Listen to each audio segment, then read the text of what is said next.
नमस्कार, मैं भास्कर तिवारी। आप देख रहे हैं यूपीन्यूज़क्लिक.com।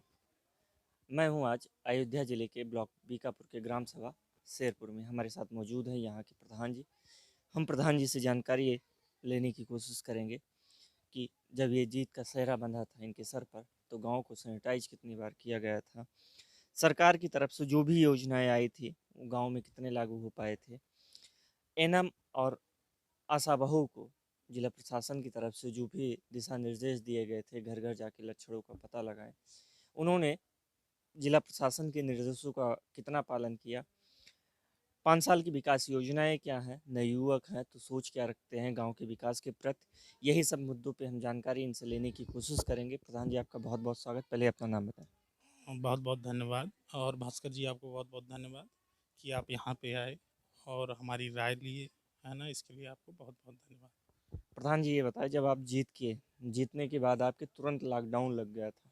लॉकडाउन लगने के बाद सरकार की तरफ से जारी हुआ था कि हर ग्राम सभा को सैनिटाइज किया जाए, दवा का छिड़काव किया जाए कोरोना की रोकथाम के लिए। तो गांव को कितनी बार सैनिटाइज किया गया, दवा का छिड़काव वगैरह क्या क्या किए गए थे उस समय? भास्कर जी, पहली चीज़ तो ये है कि जैसे जब मैं जीता उसके बाद जो है लॉकडाउन लग गया। उसके बाद हम लोगों को सैनिटाइजेशन के लिए जो है ब्लॉक से ही सैनिटाइज़र मिला था, जो कि हम लोगों को सैनिटाइज करवाएं। तो एक चीज़ और बताना चाहूँगा आपको, लॉकडाउन उस समय नहीं लगा था जिस समय मैं जीत के आया था, चूँकि मैं 2 मई को आप जीते थे, उसी 3 मई से 4 मई से लॉकडाउन की घोषणा हो चुकी थी। जी, आप बिल्कुल सही बोल रहे हैं, लेकिन 2 मई को जो है वो मैं नहीं जीता था, मेरे पिताजी चुनाव जीते थे। चूँकि ये जो है उपचुनाव में इलेक्शन हुआ है, री-इलेक्शन हुआ है, तो री-इलेक्शन में मैं दोबारा जीता हूँ। तो मेरा जो चुनाव हुआ वो 14th ऑफ जून को जो है वो मतलब जो है री-इलेक्शन हुआ। तो जो है जब मैं था तो उस समय जो है लॉकडाउन नहीं लगा था, लेकिन उसके बावजूद भी चूँकि पिताजी मेरे जीत के आए हुए थे, तो उसके बावजूद जो है मैं खुद गया जो है ब्लॉक पे, और वहाँ से मैं सैनिटाइज़र लेके आया और मैं अपनी ग्राम सभा में सैनिटाइजेशन करवाया था। अच्छा, उसके पहले भी मैं आपको एक बात बताना चाहता हूँ कि जब मैं प्रधान नहीं था, उसके पहले जो है विगत वर्ष में जो है मेरे एक साथी जो है जो कि प्रधान थे यहाँ पे, तो उस समय मैंने खुद अपने मतलब अपने पैसे से जो है खुद मैं खरीद के लेके आया, और जो है मैंने गांव का 3 बार सैनिटाइजेशन करवाया। वो मैंने खुद अपने खर्चे से करवाया था, गांव का 3 बार सैनिटाइजेशन। तो जहाँ तक बीमारी की बात है, तो वो सब चीज़ें हम लोगों ने गंभीरता से लिया और जितना ज़्यादा से ज़्यादा हो सका था हम लोग अच्छे। ये जो दवा की छिड़काव ब्लॉक से मिला, आपने बताया कि ब्लॉक से मिला था, कुछ अपने मत या अपने खर्चे से कुछ करवाए थे? जी बिल्कुल, बिल्कुल। हमारे यहाँ एक सैनिटाइजेशन कंपनी है यहीं मसौदा में, जो कि आपको पता होगा। तो हमने वहाँ से सैनिटाइज़र मँगवा के और मतलब दोनों गाँवों में अपने पूरे ग्राम सभा में मैंने करवाया था। मास्क वगैरह वितरण? जी, मास्क वितरण चूँकि जब से मैं प्रधान हुआ हूँ, तब से तो नहीं हुआ है, लेकिन उससे पहले जो है मैंने मास्क वितरण करवाया था। वो भी मैंने अपने खर्चे से करवाया था, वो ऐसा नहीं है। मतलब पूरे ग्राम सभा में तो मैंने नहीं करवाया था, लेकिन जहाँ तक पॉसिबिलिटी थी, जो मुझसे हो पाया था, चूँकि वो मैंने अपने खर्चे पे किया था, तो जो मुझसे हो पाया था वो मैंने करवा दिया था। आशा बहु एनएम को जिला प्रशासन की तरफ से निर्देश जारी हुआ था कि घर घर जाके लक्षणों का पता लगाएं कोविड से संबंधित। तो ये घर घर जाके लक्षणों को पता लगाए थे नहीं, क्योंकि निगरानी समिति के अध्यक्ष आप ही थे। पहली चीज़ तो ये कि आशा बहू जो है वो हमारे घर से ही हैं, चाची जी हमारी हैं।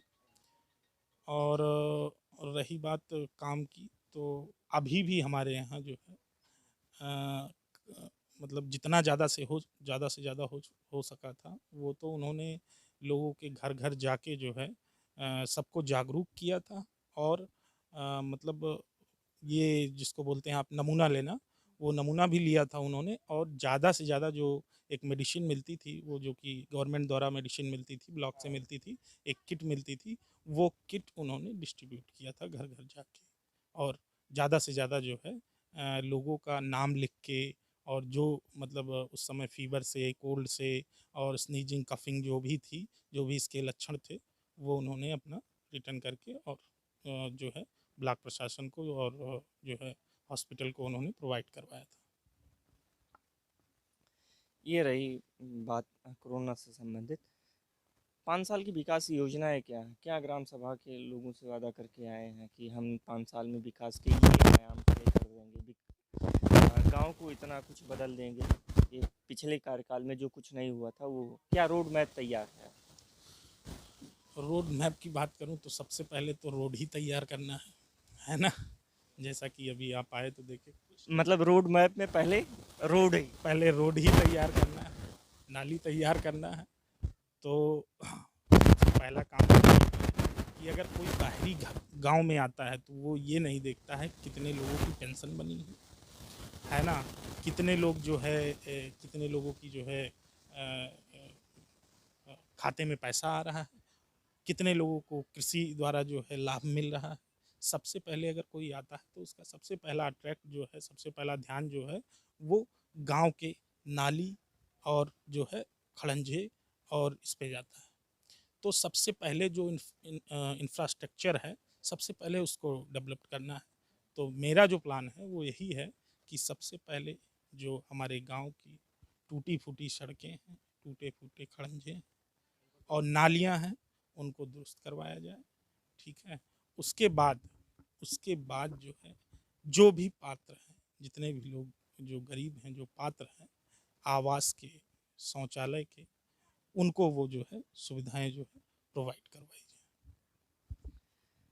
मतलब ये माना भी जाता है कि गांव में जब कोई घुसता है, विकास की बात करता है, तो सबसे पहले वो रोडों और नालियों की तरफ उसकी नज़र जो है, रोड और नालियों की बेसिक चीज़ें यही हैं, क्योंकि इसी से पता चल जाता है कि गांव का कितना विकास हुआ है। अगर आप इस पे ध्यान देंगे 5 साल में, तो बहुत बेहतर है कि आप गांव का विकास करने में सक्षम साबित होंगे और जनता आपको पसंद करेगी। आप एजुकेट आदमी हैं, ये फॉरेन में रह के जॉब वगैरह की हैं, तो वहाँ के जो नियम कायदे हैं उसको कैसे यहाँ कुछ विलायती के नियम कायदे और विदेशों के कुछ उसके हिसाब से कुछ अपने गांव को डेवलप करने की कोशिश करेंगे? और क्यों नौकरी छोड़ के, मतलब फॉरेन की नौकरी जॉब छोड़ के आपको ग्राम सभा का विकास करने के लिए, कि मतलब ये जो प्रेरणा मिली है कहाँ से? देखिए, पहली चीज़ तो मैं जो है MBA HM हूँ। मैंने करीब 5 साल फ़ॉरेन में जॉब किया है, इंक्लूडिंग कई कंट्रीज़ हैं, 5-6 कंट्रीज़, और लगभग 6 कंट्रीज़ और मैं विजिट किया हूँ। एक आपने रिलेशन पढ़ा होगा, अथातो गोमक्का। राहुल थोड़ा सा, संस्कृत है। हाँ, राहुल सांस्कृत्यायन। तो मैं जो है थोड़ा-सा सीखना चाहता था और सीखना भी चाहता था, इस वजह से जो है मैंने कई कंट्रीज़ विजिट भी की अपने खर्चे पे। कोई और वो लिखते हैं कि घूमने से ज़्यादा नॉलेज होती है, पढ़ने से हमें कम होती है, तो इसलिए हमें घुमक्कड़ बनना चाहिए। तो वही रुख आपने अपनाया। मैं जो है पढ़ तो लिया ही था, नौकरी भी पा गया था, तो बाद में सोचा कि थोड़ा सा घूम भी लिया जाए। पता नहीं ऐसा अवसर जो है बाद में मिलता है कि नहीं मिलता है। चूँकि हर चीज़ से सक्षम था उस समय, थोड़ा घूमा भी और देखा। अच्छा, तो जहाँ तक प्रधानी की बात है कि चूँकि मेरे बाबा जी थे, वो भी लगभग 8-10 साल जो है वो भी प्रधान थे। मेरी माता जी जो है वो भी लगभग 2 पंचवर्षीय प्रधान थे। पापा जी मेरे 3 पंचवर्षीय जो है वो भी प्रधान थे। अच्छा, तो जब पिताजी का देहांत हुआ तो अब एक जिम्मेदारी थी कि देखेगा कौन। चूँकि एक अच्छे मेजर वोटों से जो है हम लोग जीते थे। अब वो पिताजी का स्वर्गवास हो गया, उसके बाद ये जिम्मेदारी जो है हम लोगों के ऊपर आ गई। अब किसी ना किसी को तो देखना था।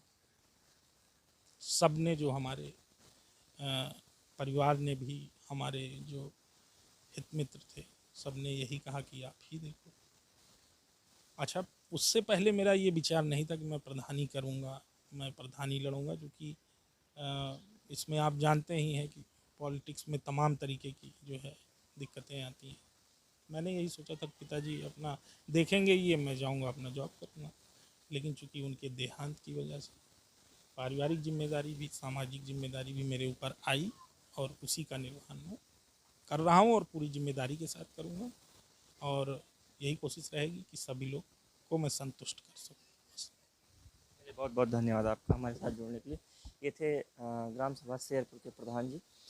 काफ़ी नवयुवक हैं और सोच भी रखते हैं, कई देशों में, कई कंट्रीजों में जॉब भी कर चुके हैं। तो वो अनुभव, अपना जो वहाँ का अनुभव है, अब उसे यहाँ अपने गांव में कितना प्रयोग करते हैं वो आने वाले 5 साल ही बताएगा कि जो वहाँ की चीज़ें हैं, वहाँ की रूपरेखा जो है, उस हिसाब से अपने गांव की रूपरेखा कैसे चेंज करते हैं। ये जब हम 4 साल बाद उनके गांव में विजिट करने आएंगे, लोगों से संवाद करने आएंगे, तभी पता चल पाएगा।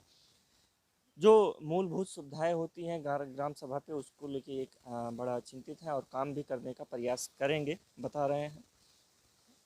किसी गांव की समस्या तब सॉल्व मान ली जाती है या विकास मान लिया जाता है जब 3 चीज़ें वहाँ की दुरुस्त मान ली जाती है। नाली खड़ंजे और बिजली की समस्या। अगर पानी निकासी की समस्या गांव की दूर हो गई, खड़ंजे रास्ते दुरुस्त हो गए और लाइट की समस्या से भी निजात मिल गया लोगों को, समझ जाइए उस गांव का विकास मान लिया जाता है। क्योंकि जब कोई गांव या बाहर में विजिट करने आता है तो सिर्फ रास्ते देखता है, पानी निकासी की समस्या देखता है और गांव में बिजली की व्यवस्था कैसी है, इस पे ध्यान जाता है। और प्रधान जी ने ये ठाना है कि ये तीनों व्यवस्था हम दुरुस्त करके रहेंगे। तो हम भी यही उम्मीद करते हैं, जनता ने जिस विश्वास के साथ प्रधान जी को चुना है उस विश्वास पे खरे उतरें। हम 4 साल बाद अगर आए तो गांव की जनता ये ना बोले कि 5 साल प्रधान जी ने सिर्फ हवाई दावे किए हैं, काम एक पैसा का नहीं किया है। हम जनता के मुंह से इनके प्रति, इनका बड़प्पन सुनना चाहते हैं, ना कि बुराई। हम ऐसी उम्मीद प्रधान जी से करते हैं। धन्यवाद।